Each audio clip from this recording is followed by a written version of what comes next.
Friends, welcome to my channel. అతి తక్కువ పెట్టుబడితో స్టార్ట్ చేసే మసాలా వ్యాపారం గురించి డైలీ వీడియోస్ పెడుతున్నా కదండి. ఈరోజు వచ్చేసరికి చేంజ్ అయిన గసాల రేటు గురించి, అసలు ఎన్ని షీట్స్ అనేవి మనం కేజీ గసాలకి ఎన్నెన్ని షీట్స్ చేసుకోవాలి, ఏ కవర్లో ప్యాకింగ్ చేయాలి, ఈ వీడియోలో మీకు క్లియర్గా చెప్తాను. ఈలోపు ఎవరైతే మన ఛానల్ని సబ్స్క్రైబ్ చేయలేదు సబ్స్క్రైబ్ చేయండి. అలాగే వీడియో నచ్చినట్టయితే ఒక చిన్న లైక్ చేయండి. మీరు లైక్ చేస్తేనే ఈ వీడియో అనేది చాలా వరకు రీచ్ అవుతుంది. అలాగే వీడియోని స్కిప్ చేయకుండా ఎండ్ వరకు చూడండి, ఎందుకంటే మీకు క్లియర్గా తెలుస్తుంది ఎంత రేట్ అనేది చేంజ్ అయ్యిద్ది, ఎప్పుడెప్పుడు చేంజ్ అయ్యిద్ది, ఏ కవర్లు యూజ్ చేస్తాము, అలాగే ఎన్ని షీట్స్ అనేవి అవుతాయి, కేజీకి ఎన్ని షీట్స్ చేయాలో చెప్తానమాట. ఓకేనండి. వీడియో కనుక మీకు నచ్చినట్టయితే మీకు తెలిసిన వాళ్ళకి ఎవరన్నా షేర్ చేయండి. ఎవరన్నా స్టార్ట్ చేయాలంటే ఈ వ్యాపారం వాళ్ళకి బాగా ఉపయోగపడుతుంది అనమాట. ఎవరన్నా తక్కువ పెట్టుబడితో స్టార్ట్ చేయాలనే వాళ్ళకి ఈ వ్యాపారం అనేది చాలా ఉపయోగపడుతుంది. ఇప్పుడు మనం వీడియోలోకి వెళ్ళిపోదాం. మనకి ఇప్పుడు కేజీ గసాలు వచ్చేసరికి 1300 దాకా పడుతుందండి. నేను వీడియో చేసినప్పుడు 1150 ఒకసారి ఉంది, 1200 ఉంది. ఇప్పుడు ఏంటంటే రేట్ చేంజ్ అయిందనమాట. రేట్ అనేది ప్రతిసారి చేంజ్ అవుతుంటాయి కదండి.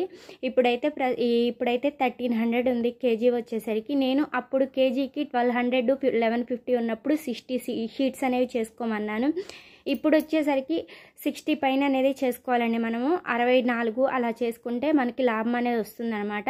మనం 60 షీట్లే చేస్తే తక్కువ లాభం అనేది వస్తుంది. ఎందుకంటే 100 రూపాయలు రేటు పెరిగింది కాబట్టి మనము షీట్స్ అనేవి ఎక్కువ చేసుకోవాలి. క్వాంటిటీ అనేది తగ్గించుకొని మనం షీట్స్ అనేవి ఎక్కువ చేసుకోవాలి. అట్లా అయితే మనకి లాభం అనేది వస్తుంది. అలాగే మనకి ఏ కవర్లు యూజ్ చేస్తామంటే 3 సైజ్ కవర్లు అనేవి యూజ్ చేస్తాము. మనకి టోటల్ షీట్స్ వచ్చేసరికి 64 అలా చేసుకుంటే మనకి లాభం అనేది 10 రూపీస్ అలా వస్తుందండి. 60 షీట్సే చేసుకుంటే మనకి లాభం అనేది ఎక్కువ రాదు, ఒక 8 రూపీస్ అలా వస్తుందన్నమాట.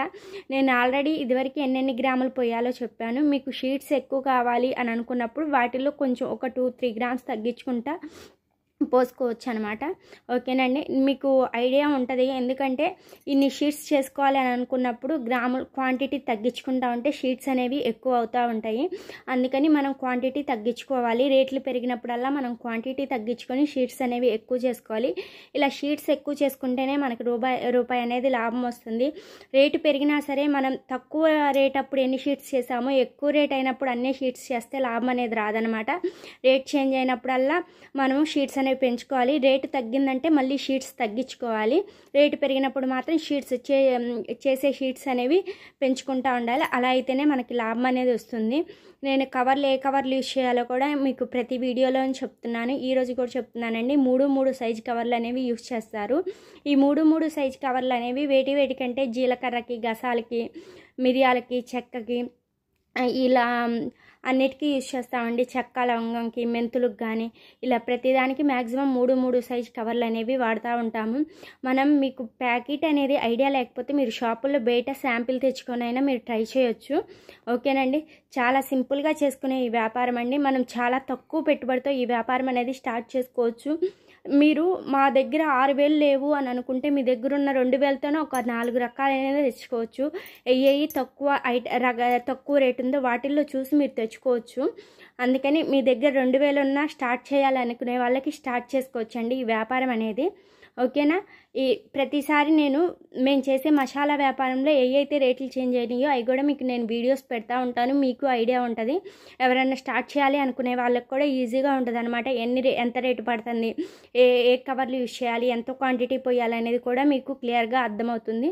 ఓకేనండి. అలాగే ఇక్కడ నేను వచ్చేసరికి ఒక 10 షీట్స్ కావాలంటే పోసుకుంటున్నాను. నాకు డైలీ ఎంత అవసరమైతే అంతా పోసుకుంటానండి. కొంతమంది షీట్స్ ఎక్కువ చేసేసుకొని అలా పెట్టేసుకుంటారు. కాకపోతే ఏంటంటే అలా పెట్టుకొని ఉండటం వల్ల ఒక్కొక్కసారి ఏంటంటే కవర్లకి చెమ్మ అయ్యి వచ్చి ప్యాకెట్స్ అనేవి పాడవుతూ ఉంటాయి. అలా పాడవకుండా ఉండాలంటే ఏ రోజుకి ఆ రోజు పోసుకోవడం బెటర్. ప్యాకింగ్ అనేది చేసేసుకుంటాం బెటర్ అనమాట. ఓకేనండి. వీడియో నచ్చినట్టయితే ఒక చిన్న లైక్ చేయండి. అలాగే మన ఛానల్ని సబ్స్క్రైబ్ చేయకపోతే సబ్స్క్రైబ్ చేయండి. అలాగే మేము చేసే మసాలా వ్యాపారం గురించి ఏదైనా డౌట్స్ ఉంటే కంపల్సరీ నన్ను కామెంట్లో అడగొచ్చు. నేను కామెంట్లో అన్న రిప్లై ఇస్తాను, లేకపోతే వీడియో చేసన్నా రిప్లై ఇస్తానండి. ఓకేనా. బాయ్ అండి.